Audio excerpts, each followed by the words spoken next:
Hello Penguinauts, I'm the Beardy Penguin and welcome back to For All Kerbalkind, kicking off 1961 with the launch of Pogoda 9, our fourth and final spy satellite for the foreseeable future. Now some of you might be wondering why we're only launching 4, since you do need 5 to complete the experiment, and the reason for that will become apparent in the second part of this video. Yes, this episode is split into 2 parts. I know N9 loves his feature-length long videos, but I hit the 50-minute mark and I was like, you know what, no, I'm going to split this into 2 because, yeah, the views really start to suffer as soon as you go above 40 minutes. Regardless though, it is yet another flawless launch of the R8, and we have our final spy satellite in orbit, ready to return its precious film later this year and inform us as to what the Astral Foundation have been up to.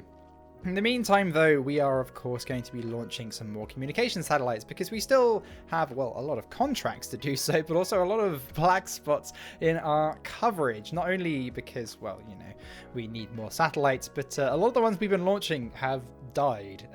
Yeah, all the Svet 3 satellites and everything, yeah, they've run out of power, so they're not really that useful. We've only just upgraded our solar panel technology, so now they actually last about 2-3 years, you know, the intended lifetime of these satellites.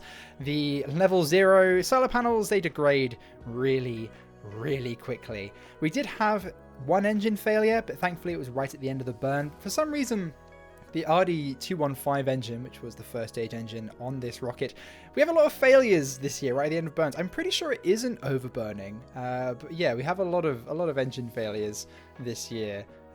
Regardless though, you'll notice this is a slightly upgraded version of the Cosmos launch vehicle. This is the R12B, and it has an extra RD-109 engine at the top, which gives it a little bit of extra oomph and a bit more fuel. Now we need that because this satellite is going into a Tundra orbit, which is very similar to a Molniya orbit. We launched one of those last episode, except its orbital period is 23 hours and 56 minutes. So it's twice as long, and that means we should have pretty much constant coverage in high latitudes now, which of course is very useful since we are launching from the Soviet Union.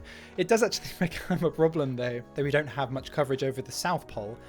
Maybe that's something we'll have to address in the next episode, because yeah, I keep losing signal going into lower latitudes, not only because, well, we haven't got satellites orbiting over that, but also there's a lot less land below the equator, so there are far fewer ground stations down there, so coverage for our satellites is a little bit more difficult. Regardless though, we're now grabbing the crewed lunar orbit contract and getting that massive advance payment, because I believe we can do that by 1966, as well as grabbing the orbital flight with 2 crew contract, as we have just unlocked the Voskhod spacecraft. We'll be launching a few of those later in the year, but first we have a Venus transfer window, and as such we have constructed Venera 1. You'll see it's been upgraded a little bit over Krasny 1. As you'll see, it uses high-test peroxide as a propellant, it has more advanced avionics, and it has better solar panels. Now the reason we're using high-test peroxide is because somebody on my Discord pointed out to me using nitrous oxide as a propellant is kind of stupid because its density is so low, so you need such massive fuel tanks. It actually works out not being worth it, even though its specific impulse is higher than high-test peroxide. So although this is actually a smaller space probe, it has 5 times the delta V, and it is a little bit heavier. It weighs 1 ton, but it doesn't require quite as much delta V to reach Venus, and we're going to need that maneuvering delta V because this is not only a Venus flyby mission, no, this is going to continue all the way to Mercury. Now, we're not currently capable of launching straight to Mercury. We need a larger launch vehicle for that. But if we use Venus as a gravity assist, we can actually get to Mercury within 2 years. So that's what we're going to do. I don't believe the Americans have any plans to do this. They've actually already launched their Markiner 2 space probe. This is launching about a month after the Venus transfer window, which obviously isn't ideal, but we were so focused on Vostoks 3 and 4 last episode that I didn't really notice the transfer window creeping up on us, so we had to rush build this, but thankfully it launches absolutely flawlessly. If it hadn't, then yeah, we just wouldn't have had a Venus mission this episode. We would have had to wait for the next one, because it takes about 90 days to build these interplanetary missions. So yeah, you kind of need to plan them in advance. But thankfully, we have a lot of money lying around at the moment. We're not investing into our build rates or anything. We're saving up a lot of money in order to purchase some very, very expensive upgrades for our space center. We need a VAB upgrade, a new launch pad, and an astronaut complex upgrade if we want to be launching moon missions, because yeah, we've actually got to start thinking about that now. It takes 2 years for a lot of those upgrades to actually be built, so we need to start thinking about it and saving up for those upgrades sooner rather than later.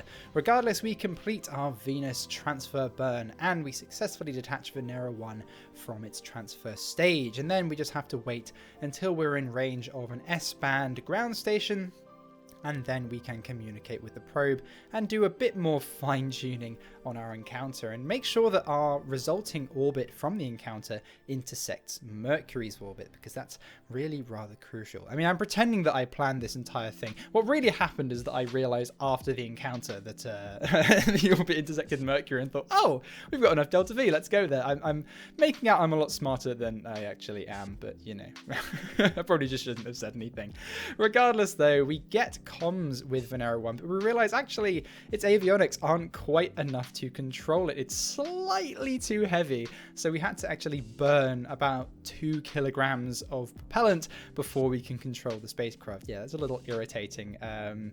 I don't think that the mass indicator was quite that accurate. So it said 1 ton, so I just set the avionics to 1 ton, but no, we were 1 ton and like 2 kilograms over. Regardless though, we now have control of the spacecraft, and as such we can fine tune our encounter to be almost perfect. We are actually going to dip ever so slightly into the Venusian atmosphere. We didn't do that on this encounter, but I do fine-tune the encounter a little bit later to do that, because that's what Markiner 2 did, and I thought, oh, that's a good idea. Yeah, let's dip into the upper atmosphere and get a bit more science. Regardless, though, in the meantime, we are returning one of our spy satellites. This is actually Pogoda 7, which we launched in the last episode. It does get a little bit cooked on re-entry, but we're doing some quite steep re-entries to make sure that they land in the right place, because we can't have these landing in the United States. That would be really, really bad. Not only would they get the science from it, but they would also, well, you know the true purpose of the Pogoda satellites, which they probably already do, but as of yet, they haven't done anything about it. So, using the science from that, we're going to grab ourselves a few more tech nodes, as well as getting ourselves an R&D upgrade, which allows us to research more tech nodes, and that actually allows us to research lunar orbiter capsules, which weirdly enough doesn't actually contain any lunar orbiter capsules. It contains the Soyuz and it contains the Zond spacecraft, which is capable of a lunar flyby, but we actually need to go to mature capsules if we want to get a spacecraft capable of orbiting. We also actually got our first staged combustion engine there, the S1, which we will be using later in the episode. But before then, we have a few more routine missions. This is Svet 6, and it is a simple navigation satellite. It's a second generation navigation satellite actually, so this is quite a well-paying contract, and it has to be launched into quite a specific orbit of the Earth. Unfortunately though, yeah, it doesn't quite make it. It relies on 2 burns from the satellite itself, and we have an ignition failure on the RDA 1300 engine. This is a very reliable engine at this point, but it still has about a 2% chance of ignition failure, and unfortunately it struck at exactly the wrong time. So we do get into orbit. This is going to be a relatively useful communications satellite now, but it can't perform its intended function, so we will have to try again later in the year. Before then, though, we are actually launching a far more ambitious mission from Persetsk. This is Svet 7, and it contains 3 satellites, because we have a contract to build a navigation system consisting of 5 satellites in a pretty much polar orbit. So we're launching 3 at a time because these are quite big, heavy satellites. I wanted them to last quite a while, and so we're just going to launch 3 at a time. We need 5, so if one of the satellites has an ignition failure, like the previous mission, then it doesn't matter. We have 1 spare. Unfortunately, though, yeah, we had another engine failure. The engine actually exploded this time on our first stage, and that leaves us with not quite enough Delta V to reach orbit. I did try and use one of the actual Svet satellites to push the other 2 into orbit, use it as a little booster engine, I guess, but unfortunately we just don't have enough time before we re-enter the atmosphere with the low thruster weight ratio of, you know, trying to push 2 other satellites up into orbit. So unfortunately we begin to re-enter the atmosphere, and despite my best efforts, we do actually not have enough Delta V to do it anyway. So unfortunately this mission is a bust, and we'll have to try this later in the year as well. Not having the most luck with our R12 launches. I did try and use the second satellite, but then I accidentally staged. And you know what? No, we're just going to range safety these because they are actually on a direct collision course for the United States, which I don't think they would have appreciated. Regardless, though, it is now May, and we've finished constructing our first Voskhod mission. Yes, our first multi-crew mission. And this is actually going to be following the mission profile of Voskhod 2. It's going to be attempting the first extravehicular activity. Yes, one of our cosmonauts is going to step out of the spacecraft in their spacesuit and gaze at the world below. So we have 2 cosmonauts on this mission, 2 new cosmonauts, in fact, from our new class of cosmonauts. This is Alexei Kerman and Konstantin Kerman, and Konstantin is actually an engineer. We now have flight engineers on our missions as well as a pilot. So Alexei is commanding the mission, and of course he is going to be the first Kerbal to perform a spacewalk. It seems we are way ahead of the United States. I swapped the mission profiles of Voskhod 1 and Voskhod 2 because I wanted to make sure we were first to do an EVA, but the Gemini program in the US is really behind schedule. They're not actually having any launches this year, so really we could have done it the other way around, but it doesn't really matter. The first EVA is really quite a substantial achievement, and I wanted to get it done as soon as possible. So thankfully the R11 launch vehicle, it's incredibly reliable now. I mean, the first stage engines have a failure rate of 0.002%, so I don't think we really need to worry about it. And the spacecraft is in orbit. You'll notice a few differences to the Vostok spacecraft, as well as the airlock, obviously. It does also have a backup retro booster on top, just in case we run out of fuel or if the retro burn engine fails. But now we're in orbit, we can inflate the airlock, and Alexei can take his first tentative steps outside of the spacecraft. You'll notice that our cosmonauts are sporting the fancy new Berkut spacesuit.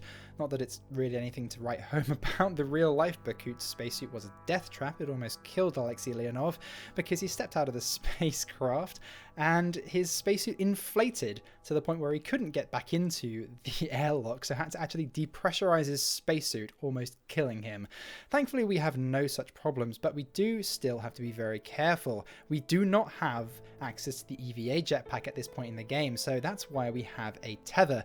If Alexei lets go, that is the only way of recovering him. So this spacewalk is not without its risks. In simulations, I did actually snap the tether a couple of times, and that's why we have a lot of nitrogen to maneuver, just in case we actually need to recover him.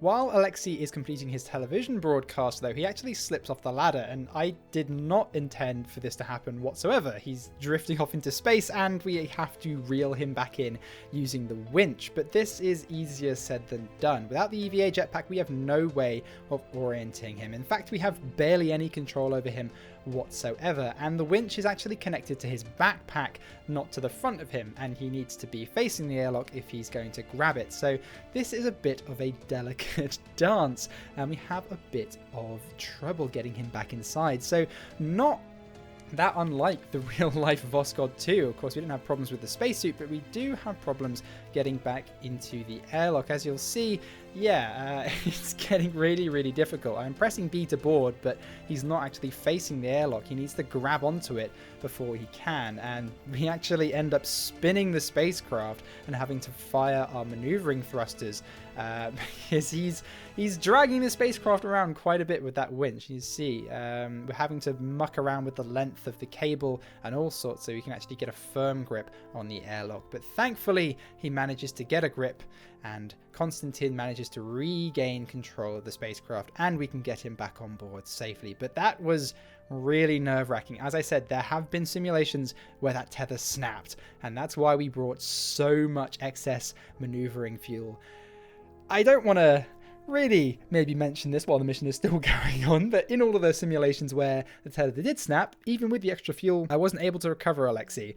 So really, if that tether had snapped, then he probably would have been dead. I did pack a lot of fuel, but I rehearsed it a few times. I intentionally snapped the tether and rehearsed trying to recover him, and it was near impossible, especially since he'd be spinning away from the spacecraft, and we don't really have any way of accurately rendezvousing the airlock itself with a spinning object. So yeah, thankfully he gets back into the spacecraft, we decouple the airlock, and the rest of the mission is a lot safer than that. But still, we've performed our publicity stunt. We performed the world's first EVA probably about a year or so before the Americans were going to be able to do it. So a very impressive feat, to be sure. And now we can focus on completing our multi-crew and maneuvers contract, which does actually take us into one of Earth's radiation belts. The required orbit is above 750 kilometers.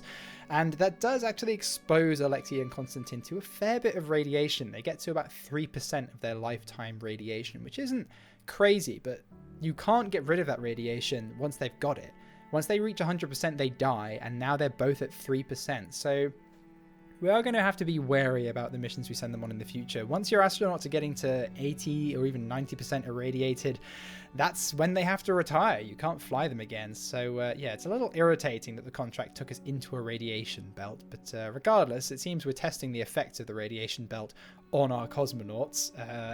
I'm not sure why we couldn't have just used a dog to do that. But regardless, we're not going to question the orders from up above.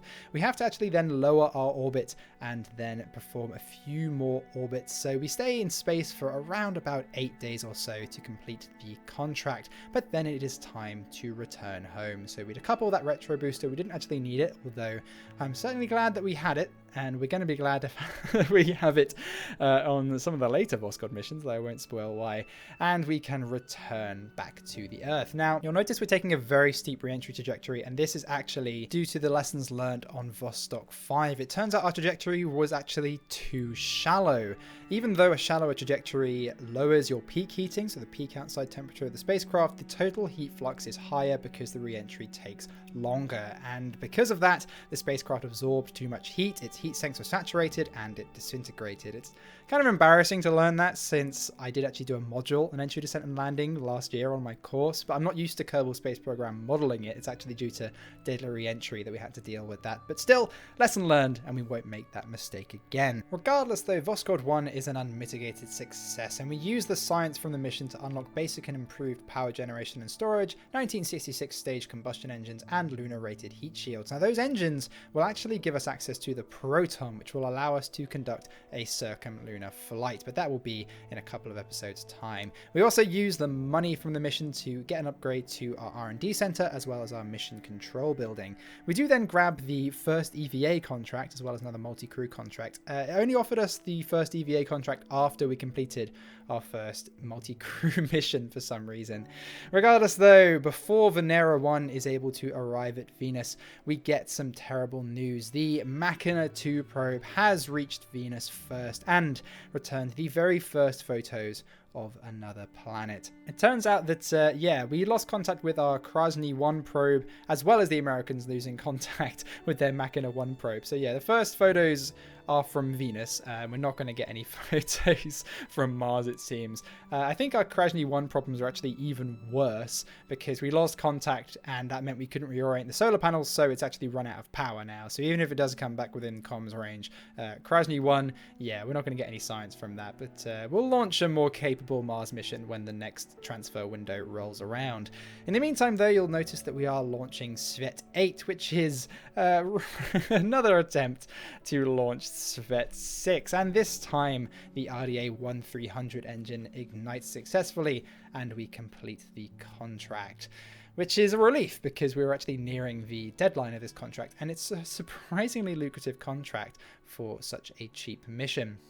And then we unlock early landing, and that is a very, very important tech node because it gives us access to airbags which we can use to land a probe on the surface of the moon. But that will be a little bit later in the episode. First, we're launching yet another Voskhod mission. So the Voskhod spacecraft, as a refitted Vostok, can actually carry 3 crew members, but when it does carry 3 crew members, there is not enough room for them to wear pressure suits, so we can't go on an EVA. But we are going to launch our 3 cosmonauts on this mission and get the first 3 crew in space milestone. We can't actually complete the 3 crew member contract because it requires you to keep them up in space for 14 days, which is something that only Soyuz will be capable of. This is capable of supporting them for around about 6 days. So we've got another multi-crew contract, which thankfully only lasts 5 days, and a whole bunch of scientific experiments to boot.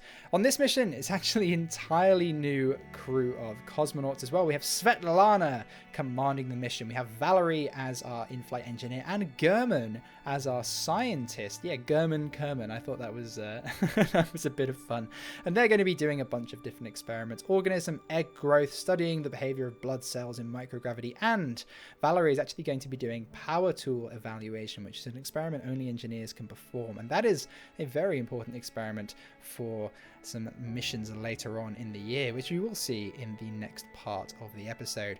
Regardless, though, this mission is yet another unmitigated success, although it's notably a lot easier, a lot less dangerous since we don't have an EVA to perform. The real-life Voskhod spacecraft was a death trap. It was far from the second-generation spacecraft that the Soviets lauded it as. It was little more than a refitted Vostok, and it had no launch escape system, which is something we've obviously remedied on our version of it. But also, flying crew without pressure suits is extremely dangerous, something that unfortunately the crew of Soyuz 11 would later find out. So even though it's not really a danger for us, we've just modeled it by not allowing EVA. We're not going to be doing a 3-person flight of Voskhod again. We do have quite an eventful landing though. We end up crash landing in the Himalayan mountains and have a little tumble down a mountain for about 5 minutes. So the crew are very dizzy when they stumble out of the spacecraft, but thankfully we do come to a stop and manage to recover them successfully. So we get a lot of science from that mission, and we've trained up 3 new cosmonauts. We have a whole class of new cosmonauts for our space program, and we're going to use the science from the mission to grab ourselves 1961 orbital rocketry, which is an extremely important node because it gives us access to the RD-119 and RD-217 upgrades for our engines. We're also going to grab ourselves all the prerequisites for mature capsules, which would be the node we need to unlock if we want to orbit the moon. First though, Venera 1 is arriving at Venus. It's unfortunately in second place, but this is a more capable spacecraft. I don't know if it has more scientific instruments, but we're going to use Venus as a gravitational slingshot to fly our way to Mercury. So yeah, I'm really glad someone pointed out that high-test peroxide would be a better propellant for our spacecraft because we have 5 times the delta V of Krasny 1, and we also, you know, haven't lost contact with the space probe, which is certainly a bonus. That's not due to any spacecraft upgrade though, that's just because Venus and Mercury are significantly closer to the Earth. Krasny, turns out, with the position of the Earth when it gets to Mars, there was no way it was ever going to have comms with us. But Venera 1 has successfully arrived at another planet, and we get the first television pictures of a sunset over another world.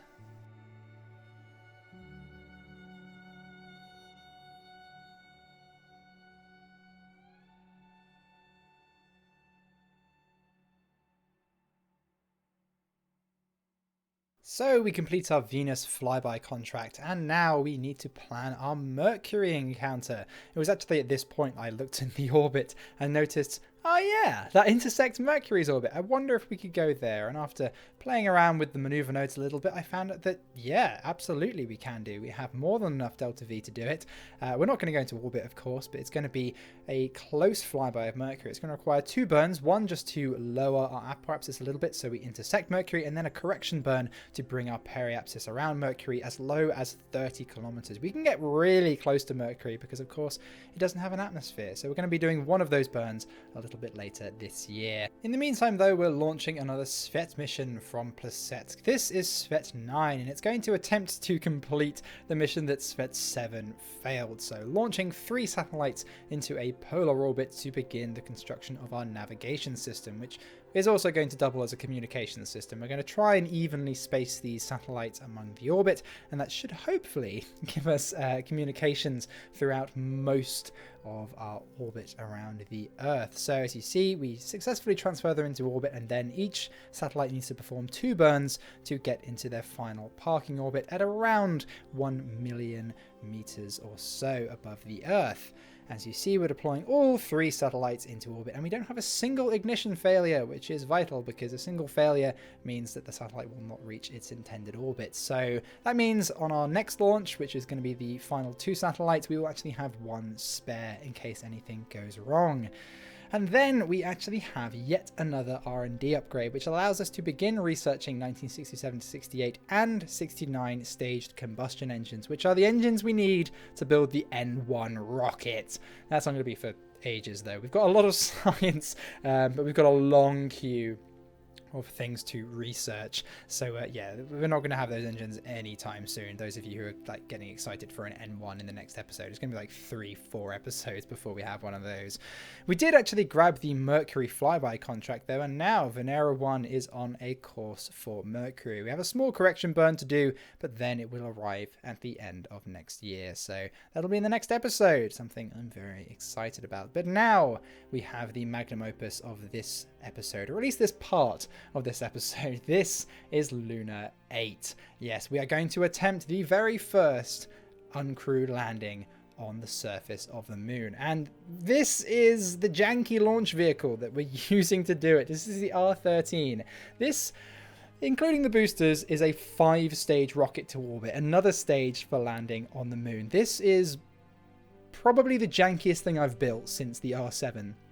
Until we have the Proton, this is the largest rocket we can build. This is the most capable thing we can build, and this is barely capable of sending something as heavy as the Lunar 8 lander on a course to the moon. And we're using 3 engines, at least 3 new variants of engines, that we've never even used before. So there are many different failure points for this to go completely wrong, but thankfully we have a successful launch. So we've got a central RD-215 engine, and then we have 2 booster engines, which are RD-217s. The reason we're using those as booster engines is because the upgraded variant of the RD-215 actually has a lower burn time, which isn't that useful, but we're actually using the 217 as a 3rd stage engine as well. It's on the next stage as well, which isn't the brightest of ideas, to be honest, to use a launch engine as your next stage, but it was the only engine we had. I mean, we really don't have a huge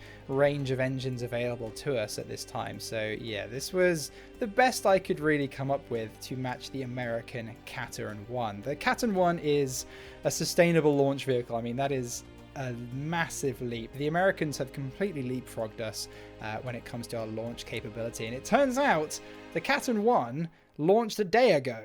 Yeah, the Cateran 1 is launching, and we have no idea what its mission is, but a launch vehicle that massive could only have one purpose at this point in the game. It must also be launching a lunar mission. Now, it's about twice the size of the R13, so it could definitely carry some additional payload as well. But it looks like we might actually be using the same lunar transfer window, which was something that was pretty funny when me and N9 were chatting. He was going, oh yeah, haha, I'm launching a mission to the moon. And I went, wait, what month is that? We're launching at exactly the same time. So we're in a race to land on the moon first. But thankfully, despite all of the new engines, we do actually get into orbit. And you'll notice we've cut off those engines and we're relighting them. Yes, this is the crucial upgrade I was talking about. These are RD-119 engines, upgraded RD-109s with an extra ignition. And that is crucial for giving us the kick we need to perform our translunar injection. And then we are igniting our brand new S1 staged combustion engine, which is crucial to this mission. Without this engine, we could not have even hoped to perform this mission because it has 5 relights. That's right, it has 5 relights. It's the first engine we have with anywhere near that number of relights. So that allows us to perform course corrections and, you know, screw up a couple of burns. And yeah, it was only with this engine that I realized that this mission was feasible this year. I thought we wouldn't be able to do this until we had access to the Proton, and we're not going to have the Proton until the end of next year, most likely mid-1963 at the earliest. So yeah, I was quite surprised that we were able to pull this off, and this is really the reason why this episode took, unfortunately, such a long time to make, as well as me having a wedding to go to and only starting last Wednesday. Yeah, getting this mission to work, it took a long time. I wasn't counting on having to design a new launch vehicle. Unfortunately though, mere hours before Luna 8 touches down, the US's Mayflower lander lands on the surface of the moon and transmits the first images of its barren surface. Yeah, this took a bit of calculating. Me and N9 both presented each other with the date we landed and then realized, oh, we both landed our probes on the same day. I mean, this is just a complete coincidence almost. We landed the same day. It took a bit of investigating to actually figure out who landed first. And yes, unfortunately, they landed 3 hours before us. 3 hours before Luna 8. So congratulations to N9 and the Americans. They were first, unfortunately, to land something on the surface of the moon. But that merely raises the stakes for Luna 8. We cannot be outdone and crash into the surface at this stage. We have to prove that we can match their achievement. Now, the Katon 1 is, as I said, twice the size as the R13, so they also launched 2 lunar orbiters, so they are now on par with us with regard to lunar exploration. So they're not only catching up, they're starting to exceed us in some regards, so we really need to get the Proton as soon as possible. You can see there, though, the multiple relight capability of the S1 proving its worth as we descend to the lunar surface and we eject the Luna 8 lander. And this is why the airbags were so important. We didn't have a landing engine and we couldn't really afford to have control avionics on the probe. We just didn't have the Delta V budget for it. So this space probe has to land in a rather bouncy fashion.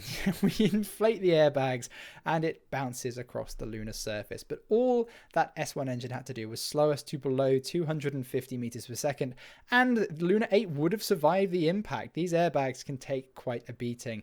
We spend about 10 minutes or so bouncing across the lunar surface, and then we come to a stop, deflating the airbags and finally reaching our final resting place on the lunar surface. And we have successfully matched the United States achievement mere hours after they did it. It is crazy that they beat us by only 3 hours, but to be fair, kudos to them. They did it in a much more sustainable fashion. The Katon 1 is a very impressive launch vehicle that we won't be able to match for a while. They're using Hydrolox engines now, so those of you that are worried that the US is too far behind, that's going to be really the kick that they need to match us in space. So things are really heating up in the space race, and well, we're going to get up to some shenanigans, but that is going to be in the next part of this episode. I've released both parts at the same time, so go check out the second part and then go check out N9's video to see what the Yanks have been up to this year. Thank you for watching, everyone. I've been the Beardy Penguin, and I'll see you all next time.